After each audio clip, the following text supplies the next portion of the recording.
जय श्री राधा रानी सरकार की, जय श्री कृष्ण भगवान की, जय कार्तिक मास महत्म्य की। मंदिर शिव बंसी वाले महात्मा यूट्यूब चैनल की ओर से हम आप सभी भक्तों का हार्दिक अभिनंदन करते हैं। आज हम आपको कार्तिक मास महत्म्य के तीसरे अध्याय की परम सुंदर कथा को सुनाने जा रहे हैं। कार्तिक मास की कथाओं को प्रतिदिन सुनने मात्र से मनुष्य की सभी मनोकामनाएं पूरी हो जाती हैं। कार्तिक मास के पावन समय में जो मनुष्य प्रतिदिन प्रातः स्नान के नियम का पूरी श्रद्धा भक्ति से पालन करता है, उसके ऊपर भगवान की अनंत कृपा हो जाती है। तो कार्तिक मास महत्म्य के तीसरे अध्याय की कथा इस प्रकार है। आज ब्रह्मा जी देवऋषि नारद जी से कार्तिक मास महत्म्य की कथा का आगे वर्णन करते हुए कहने लगे हैं कि हे पुत्र, कार्तिक मास से आया जानकर अपने मन को भगवान के चरणों में लगा देने वाला मनुष्य भगवान की कृपा का अधिकारी हो जाता है। विष्णु भक्त पुरुष कार्तिक मास में सब प्रकार से प्रयत्न करके भगवान की भक्ति करे। ऐसा करने से उसे मोक्ष की प्राप्ति हो जाती है। सब दानों से बढ़कर कन्यादान कहा जाता है। उससे अधिक विद्यादान माना जाता है। विद्यादान से भी अधिक गौदान का महत्व है। गौदान से भी बढ़कर अन्न का दान है, क्योंकि समस्त संसार अन्न के आधार पर ही जीवित रहता है। इसलिए कार्तिक मास में अन्नदान अवश्य करना चाहिए। कार्तिक मास में नियम का पालन करने पर अवश्य ही भगवान विष्णु का सारूप्य एवं मोक्षदायक पद प्राप्त हो जाता है। कार्तिक मास में ब्राह्मण पति पत्नी को भोजन करवाना चाहिए। चंदन से उनका पूजन करना चाहिए। अनेक प्रकार के वस्त्र, रत्न और कंबल देने चाहिए। ओढ़ने के साथ ही रुईदार बिछावन, जूता और छाता भी दान करने चाहिए। कार्तिक मास में भूमि पर शयन करने वाला मनुष्य युगों युगों के पापों का नाश कर डालता है। कार्तिक मास में भूमि पर शयन करना बहुत ज्यादा पुण्य फल देने वाला है। जो मनुष्य कार्तिक मास में भगवान विष्णु के आगे सूर्य उदय होने के समय जागरण करता है और नदी में स्नान तथा भगवान विष्णु की कथा का श्रवण, वैष्णव भक्तों का दर्शन तथा नित्य प्रति भगवान विष्णु का पूजन करता है, उसके पितरों का नरक से उद्धार हो जाता है। हे पुत्र, जिन लोगों ने भक्ति पूर्वक भगवान विष्णु का पूजन नहीं किया, वे इस कलयुग की कंदरा में गिरकर नष्ट हो गए, लुट गए। 84 लाख योनियों में मनुष्य योनि सर्वश्रेष्ठ मानी गई है और सभी युगों में कलयुग को सर्वश्रेष्ठ माना गया है, क्योंकि कलयुग में केवल भगवान के नाम संकीर्तन मात्र से ही भगवान की कृपा मिल जाती है। कलयुग में जो मनुष्य विशेष रूप से भगवान की भक्ति करते हैं, भगवान के नामों का जाप और संकीर्तन करते हैं, प्रतिदिन भगवान की कथा सुनते हैं, वो अवश्य ही वैकुंठ धाम के अधिकारी हो जाते हैं। कार्तिक मास से आया जान जिसने अपने मन को भगवान के चरणों में लगा दिया, समझ लो कि उसने अपना उद्धार कर लिया। क्योंकि भगवान के प्रिय कार्तिक मास में जो मनुष्य 84 लाख योनियों में सर्वश्रेष्ठ इस मनुष्य योनि को प्राप्त करके भगवान का भजन करता है, उसी का जन्म लेना सफल है, क्योंकि उसने मनुष्य जीवन के अनमोल रत्न को प्राप्त कर लिया। भगवान की भक्ति ही मनुष्य जन्म का एकमात्र लक्ष्य है और भगवान की भक्ति के द्वारा ही संसार में सभी तरह के सुख प्राप्त किए जा सकते हैं और इस जीवन के अंत समय में मोक्ष की प्राप्ति की जा सकती है। कार्तिक मास के पावन समय में जो मनुष्य कमल के एक फूल से देवताओं के स्वामी भगवान कमलापति की पूजा करता है, वह करोड़ों जन्मों के पापों का नाश कर डालता है। हे मुनि श्रेष्ठ, जो कार्तिक मास में 1 लाख तुलसी दल चढ़ाकर भगवान विष्णु जी की पूजा करता है, वह एक एक तुलसी पत्र पर मुक्ता दान करने का पुण्य फल प्राप्त कर लेता है। जो भगवान के श्री अंगों से उतारी हुई प्रसाद स्वरूपा तुलसी जी को मुख में, मस्तक पर और शरीर में धारण करता है तथा भगवान के निर्माल्यों से अपने अंगों का मार्जन करता है, वह मनुष्य संपूर्ण रोगों और पापों से मुक्त हो जाता है। भगवत पूजन संबंधी प्रसाद स्वरूप शंख का जल, भगवान की भक्ति, निर्माल्य पुष्प आदि, चरणोदक, चंदन और धूप ब्रह्म हत्या का भी नाश करने वाले हैं।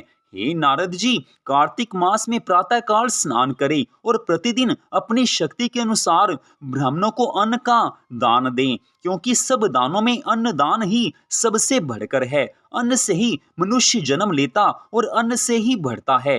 अन्न को समस्त प्राणियों का प्राण माना गया है। अन्न दान करने वाला पुरुष संसार में सब कुछ देने वाला और संपूर्ण यज्ञों का अनुष्ठान करने वाला माना गया है।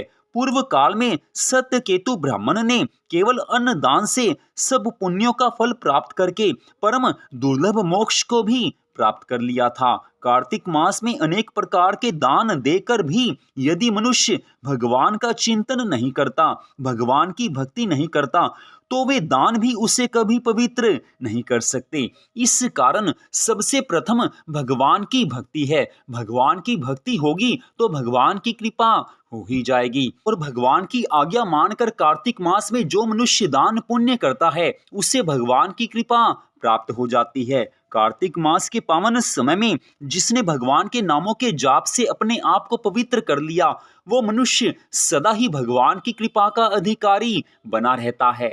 आज इतनी कथा सुनाकर ब्रह्मा जी देवऋषि नारद जी से आगे की कथा का वर्णन करते हुए कहने लगे हैं कि हे पुत्र नारद, भगवान के नाम के स्मरण की महिमा का वर्णन मैं भी नहीं कर सकता।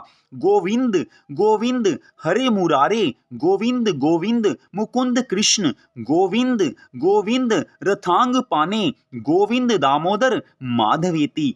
इस प्रकार प्रतिदिन कीर्तन करे। भगवान का जो नाम प्यारा लगता है उस नाम का जाप करे। भगवान के जिस संकीर्तन में मन लगता है उसका संकीर्तन करें। कार्तिक मास में श्रीमद् भागवत महापुराण के आधे श्लोक या चौथाई श्लोक का भी नित्य प्रति पाठ अवश्य करना चाहिए। यह श्रीमद् भागवत महापुराण की कथा को सुनना चाहिए। जिन्होंने श्रीमद् भागवत महापुराण का श्रवण नहीं किया, पुराण पुरुष भगवान नारायण की आराधना नहीं की और ब्राह्मणों के मुख रूपी अग्नि में अन्न की आहुति नहीं दी, उन मनुष्यों का जन्म व्यर्थ ही चला गया। ये देवऋषि, जो मनुष्य कार्तिक मास में प्रतिदिन श्रीमद् भगवद गीता का पाठ करता है, उसके पुण्य फल का वर्णन करने की शक्ति मुझ में भी नहीं है। श्रीमद् भगवद गीता के समान कोई शास्त्र न तो हुआ है और न हो सकता है। एकमात्र गीता ही सदा सब पापों को हरने वाली और मोक्ष को देने वाली है। गीता के एक अध्याय का पाठ करने से मनुष्य घोर नरक से मुक्त हो जाते हैं, जैसे जड़ ब्राह्मण मुक्त हो गया था। 7 समुद्रों तक की पृथ्वी का दान करने से जो फल प्राप्त होता है, शालिग्राम शिला के दान करने से भी मनुष्य उसी फल को प्राप्त कर लेता है। अतः कार्तिक मास में स्नान तथा दान पूर्वक शालिग्राम शिला का दान अवश्य करना चाहिए। विद्वान ब्राह्मण को शालिग्राम शिला का दान करने मात्र से मनुष्य वैकुंठ धाम का अधिकारी हो जाता है।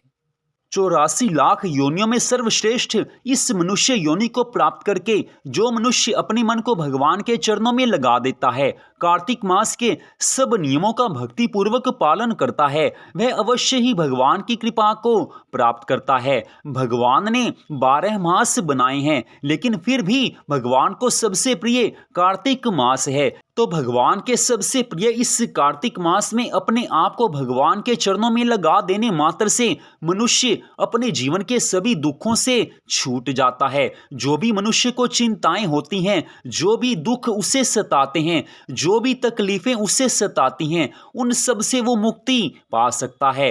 कार्तिक मास एकमात्र ऐसा मास है जिस मास में भगवान की भक्ति करने से मनुष्य सदा के लिए भगवान की कृपा को प्राप्त कर सकता है। इस कारण भगवान के प्रिय इस कार्तिक मास में जिसने भी भगवान के चरणों में अपने मन को लगा दिया, समझ लो उसने अपना मनुष्य जन्म संवार लिया है। उसी को भगवान की कृपा मिलती है, वही भव सागर से पार होता है। जिसने कार्तिक मास के अपने हर क्षण को भगवान के चरणों में लगा दिया है, भगवान उस भक्त से प्रसन्न होते हैं जो भगवान की आज्ञा का पालन करता है। और भगवान की आज्ञा एकमात्र यही है कि कार्तिक मास में भगवान की भक्ति पूरी श्रद्धा भावना से करनी चाहिए। तो यहीं पर कार्तिक मास महत्म के तीसरे अध्याय की कथा का विश्राम होता है। आज ब्रह्मा जी ने देवऋषि नारद जी से कार्तिक मास के सब नियमों के बारे में वर्णन किया है। कार्तिक मास की इस कथा को सुनने मात्र से मनुष्य के पिछले सभी जन्मों के पापों का नाश होकर उसे सुख संपत्ति आनंद की प्राप्ति होती है। कोई भी इच्छा हो भगवान पूर्ण करते हैं। तो कार्तिक मास की इस कथा को सुनने के लिए आप सबका दिल से धन्यवाद। आगे की सभी कथाओं को भी आप अवश्य सुनें। तो मंदिर श्री बंसी वाले महात्मा यूट्यूब चैनल की ओर से आज की इस विशेष कथा को सुनने के लिए आप सबका दिल से धन्यवाद। भगवान श्री राधा कृष्ण जी की, भगवान श्री लक्ष्मी नारायण जी की कार्तिक मास महत्म की अनंत कृपा सदा आप सब पर, आपके परिवार पर बनी रहे। इसी मंगल कामना के साथ जय श्री राधा रानी सरकार की, जय श्री कृष्ण भगवान की, जय श्री लक्ष्मी नारायण जी भगवान की, जय कार्तिक मास महत्म की। जय जय श्री राधे, जय जय श्री राधे, जय जय श्री राधे श्याम।